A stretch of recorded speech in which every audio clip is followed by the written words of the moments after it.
Hi everyone. I just want to let you know that I am making this recording because I will not be in today, and I wanted to give you something to review with before you take the checkpoint today. So what I'm going to do is I am going to start the problem with you, and then you're going to pause the video, try it on your own and in your groups, and then resume the video as I give an explanation as we go along. So I'll let you know when you need to pause the video. All right, so let's get started here. First problem says it takes an ant 4 days to consume one third of a banana. So I'm going to go 4 days to consume 1/3 of a banana. At this rate, how many days will the ant habitat consume 4 bananas? Okay, I'm recommending that you make a table and put your equivalent ratios inside the table and figure it out from there. Now pause the video and try it on your own. All right, everyone, so look what I came up with. So I started with making a table, and in one column, I put days, and in the other column, I put bananas. Okay, so in this first column, I have days. So for the first ratio, I have 4 days, 1/3 of a banana. Now, what I'm going to do is I'm going to use K.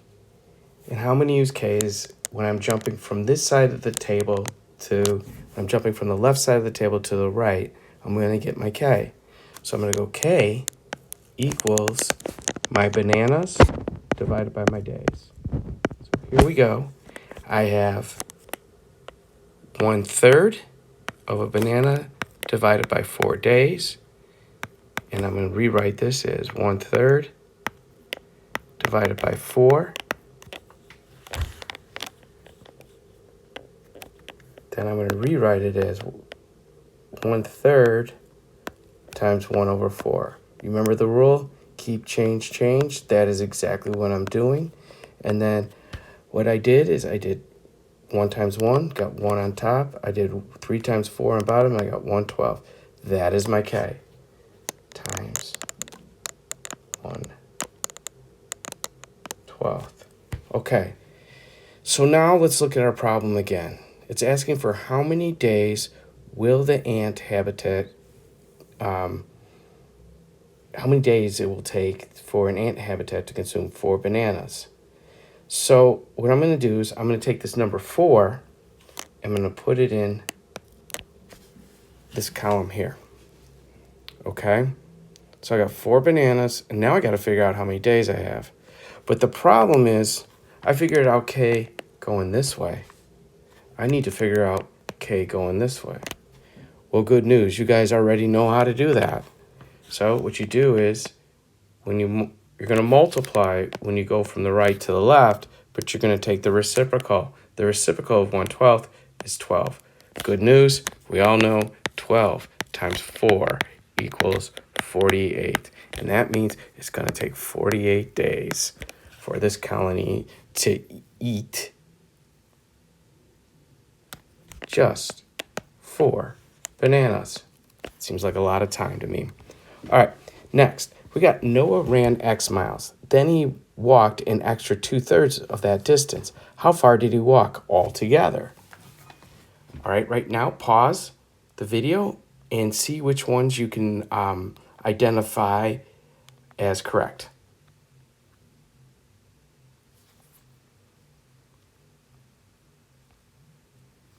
Okay.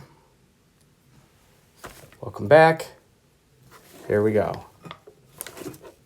So what I came up with is, first of all, I didn't even bother looking at these or these. I followed what they asked me. They said Noah ran X miles.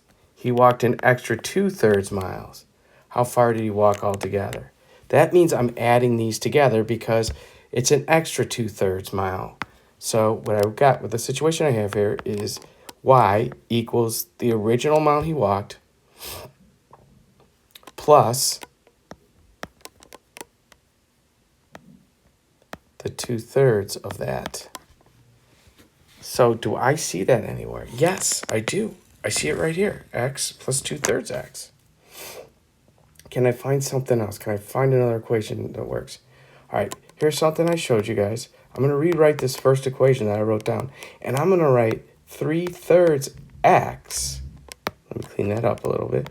3/3 x plus 2/3 x. If I add these together, I get 5/3 x. Okay, do I see 5/3 x anywhere? And just as a reminder here, the reason I wrote 3/3 is because 3/3 is the same as 1x. They're the same thing, but I just wanted to get like denominators so I could add them more easily and see it more easily. Now the trick that I have here is I got to test to see if there's a decimal out there. And we got to make sure that we follow the rules of long division before we start. Remember, this is the rule. Denominator goes on the outside, your numerator goes on the inside of the box. So right here, I have 3 on the outside, 5 on the inside. All right, how many times does 3 go into 5? Oh, that's easy, 1. So then I take 1 times 3, which is 3, and I subtract it from the 5. I get a 2. But guess what? 3 doesn't go into 2.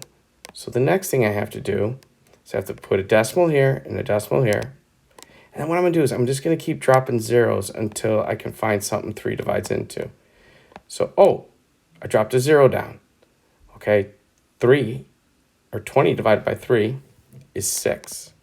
Okay, you with me here? And so 6 times 3 is 18. 20 minus 18 is 2. 3 doesn't go into 2. Drop the next 0. Uh-oh. I got the same situation here. I'm going to keep getting 6s so I can write it like this. So what this means right here is that I have y equals 1.6 repeating x, and that's right here. Okay. All right, so for this one, it's saying write a story that could represent the equation y equals x minus 3/8 x. I'm going to say right now, pause for a couple minutes and see if you can come up with an equation.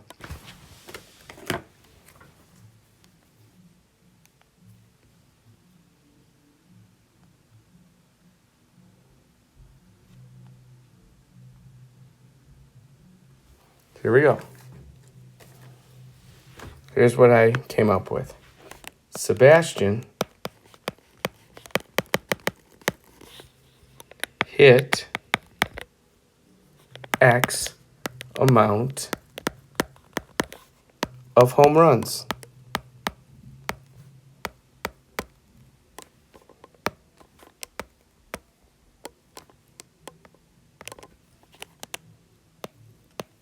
And Jack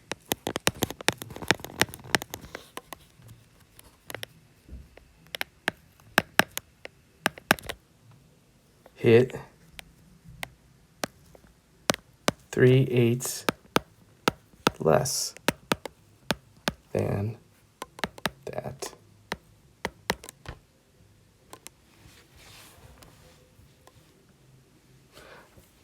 All right, next one. The decimal representing 3/8. Okay, again, same story here.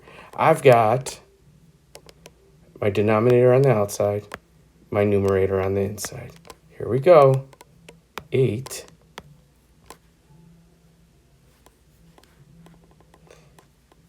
and 3 on the inside. Let's go to work here. I'm going to put it over here to the side. Well, we all know 8 doesn't go into 3 evenly, so you put a big fat 0 above that. But then you put a decimal and a decimal, and then you say, how many times does 8 go into 30? I'm going to go with 3. 3 times 8 is 24. Okay, now you take that and subtract it. That gives me 6. Okay, 8 doesn't go into 6 evenly. Bring down another 0. But it does go into 60 7 times. That gives you 56. So you take away 56 from 60. That gives you 4. All right, next,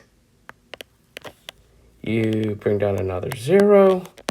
And guess what? 8 does go into 40 evenly. And that is your answer right there. That is it. That's how you do this thing. All right, next one. All right, so right here, it says match the tape diagram to the situation that models. Let me get this right here. Let me get a better highlighter. That models a description of the situation and 2 equivalent equations. It says not all the options will be used. All right, so here is, I don't know why they labeled this X, Y, and Z. It's a little confusing, okay? But those are your 3 models. And I just want to say one thing before we do get going, that you have to assume that X represents the whole.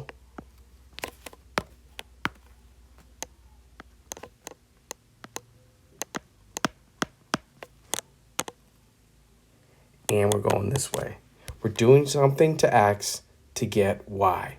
Pause the video and try the first one on your own.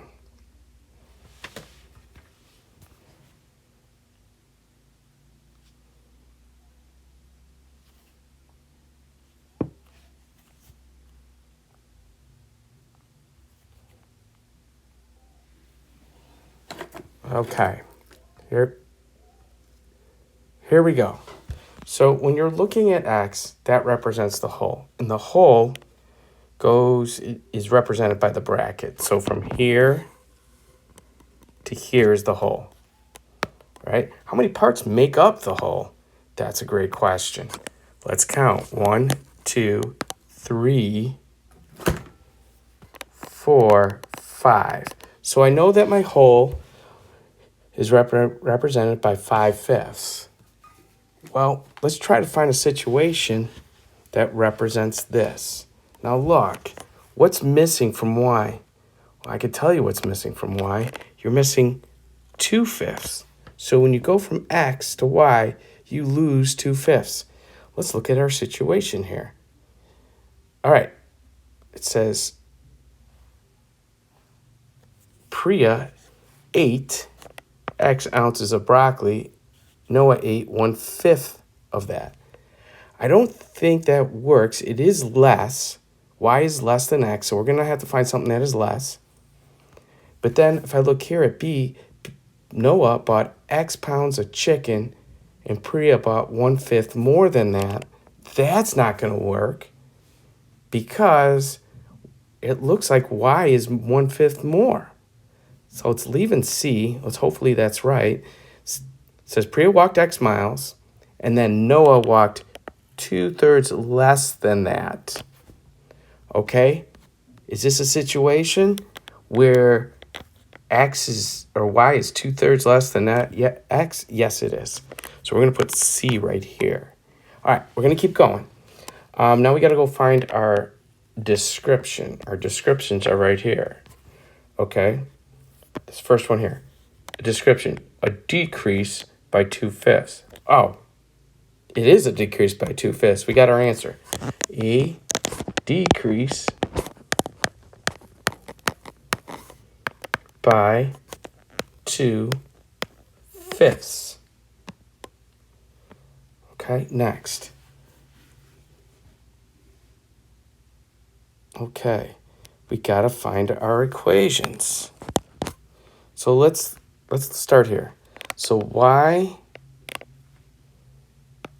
equals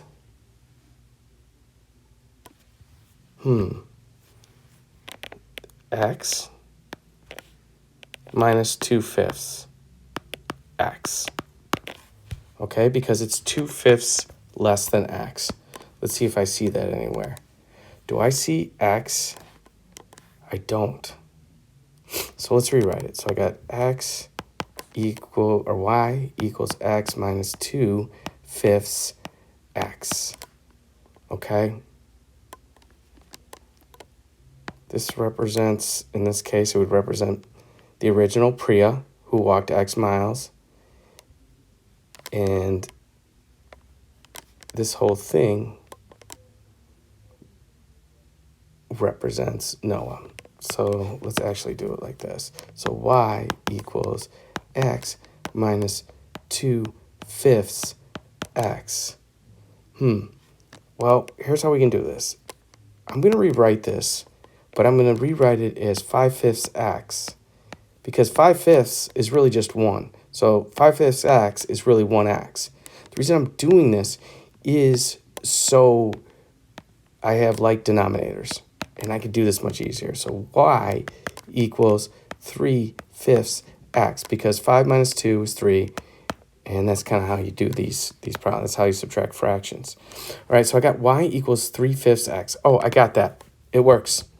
So I got y equals 3/5 x. Next one. Okay, what do I have here? Okay, so I didn't see a long one. So let's try this. We're going to have to do the old denominator game again, or the old long division. So denominator on the outside, numerator on the inside. This is going to be 5 into 3. Let me rewrite this down here. 5 divided by 3. 5 goes in 0 times. Put the decimal up there, add another 0. But 5 does go into 36 times. So I've got it right here. So 0.6. So this also equals 0.6x. I got that right there. Y equals 0.6x. Let's do the next one. Or you try the next one right now. And pause the video, and we'll go from there.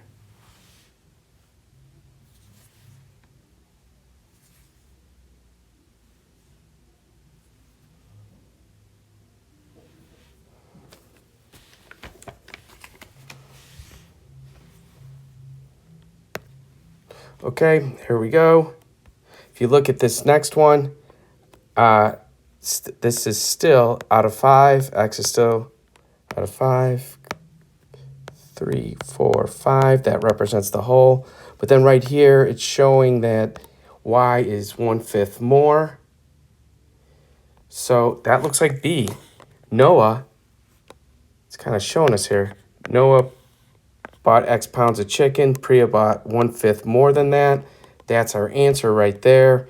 So our situation is actually B. Then our description, go down here to the description, it is an increase, and it's an increase of 1/5. So that's an increase of 1/5. Okay, what is an equation that would represent this? Well, if I'm looking at this, I have the original y equals x plus 1/5 more. So 1/5 x. Do I see that anywhere? Yeah, I do. It's right here. It's right here. So I have that equation. So y equals x plus 1/5 x.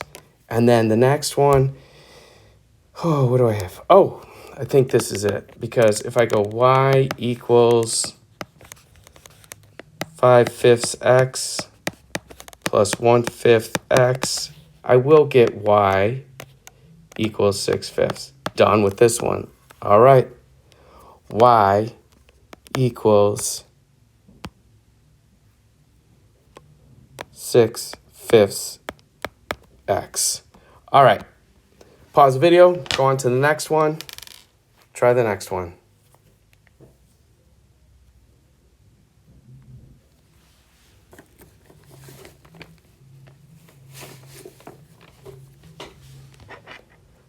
All right.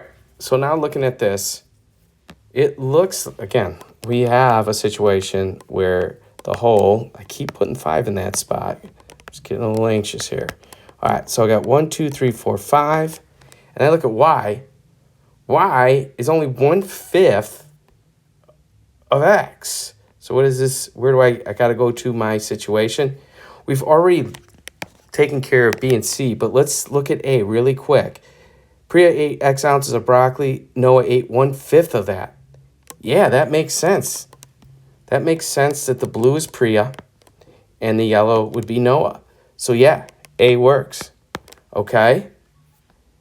But then we got to look at, when I go to the description, it's talking about decreases and increases. I know it's a decrease, so that's not going to work. So it looks like it's got to be this, but let's think about it. A decrease of 4/5. Did I decrease X by 4/5? Well, let's look. 1, 2, 3, 4. I did take 4 away to get Y. So that is an answer. That's a valid answer right there. So this is increase of 4/5. Done. Let's find some equations that might work for this. And sorry, guys, I should have left an X right there, okay, on that part. All right, so let's see what I got. Oh, is Y 1/5 of X? It certainly is. That equation works. Y equals 1/5 X. All right.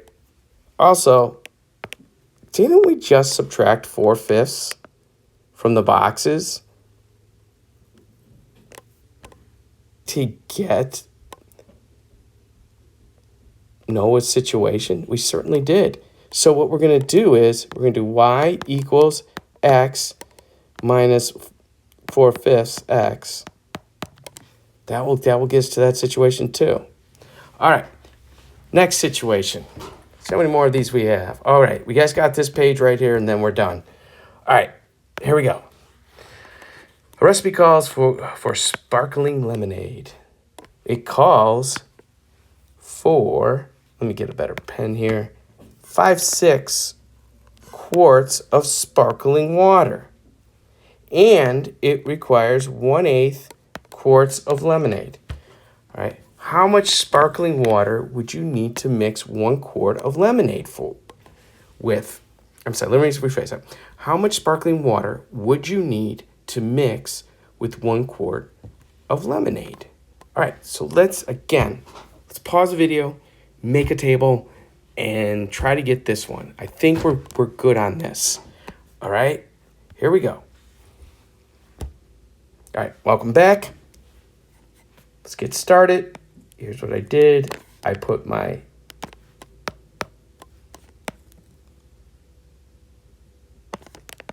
sparkling here, my sparkling quantities here, and my lemonade here. So when I have 5-6 quarts of sparkling water, I have 1/8 quarts of lemonade. Same game we've been playing all year.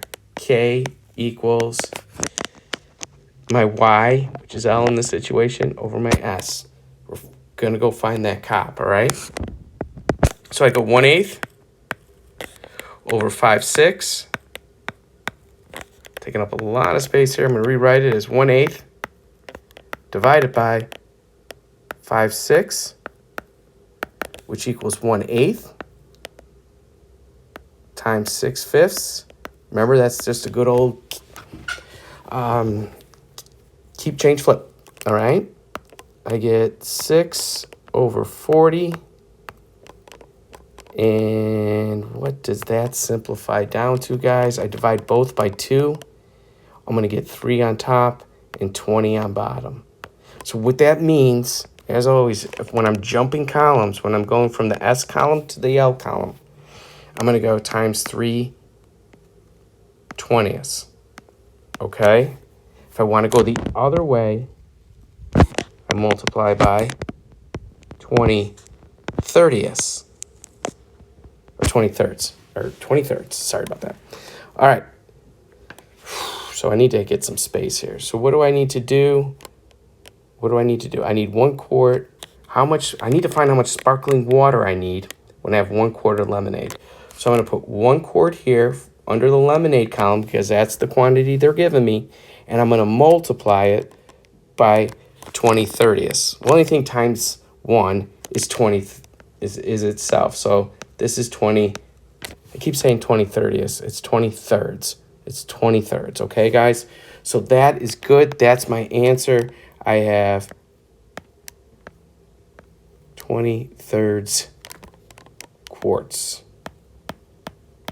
If you guys want to put that in your calculator and find out how many it is in decimal form, just do 20 divided by 3. All right. Next one. They're asking me how much lemonade I would need to mix 4 quarts of sparkling water. So I'm actually starting with 4 quarts of sparkling water. That 4, I'm going to have to make a little room here, bring this all down, and I'm going to have to put this over here. So now I've got 4 in the sparkling water column. Now remember, when I jump from left to right, that's going to be my K. So all I'm doing is I'm taking the sparkling water, multiplying it by K, going from there. All right?